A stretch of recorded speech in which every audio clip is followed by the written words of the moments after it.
Well, sitting on the sand dune here in the Kalahari Desert is where I live, and I've been here, I think it's just on 12, 13 years now.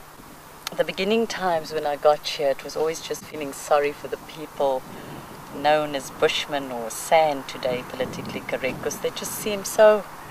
lost and forlorn and hungry. But I've noticed that they just had this amazing artwork or craft work that they used to do.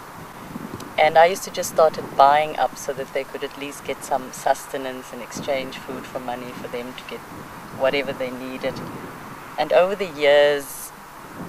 I got into the land claim. There was various issues around the people in the Kalahari,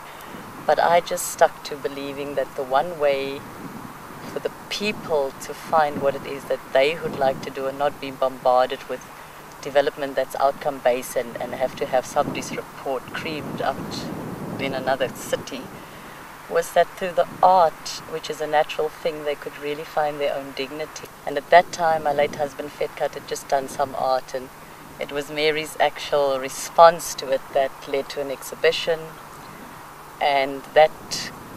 a relationship between not just Mary on a personal level over many years and her family, but the extended work that she does, with the Cultural Media Study Department, Kian Tomaselli, and also with Arrow now. It was great to be involved in stuff that you could see people enjoy and their growth, just like this trip now with Mary again, with all the students, with the children who did the jewelry design. So this thing sort of just continued. It's about art, and what is art? It's dance, it's everything. So from linking the community of the Kalahari to people who didn't just, even though they came with cameras or they came with sharing and they came from far, seem like the other, it grew into people got to love one another. If it's so precious for other people, like this one student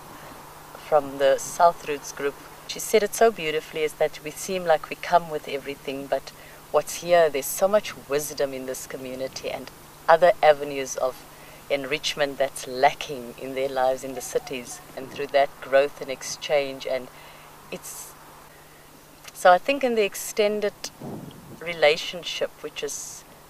I think, two women, Mary and myself, believing, and Jeanette coming on board, and the extended support groups from yourself as a cameraman who's always been documenting Tim, we've got to the picture where you can actually see that there could be a sustainable package coming in the near future. And yeah, from what I heard, other than my reaction, I may just be a bit, because it's Vetkat stuff, but it is really precious. They got the soul of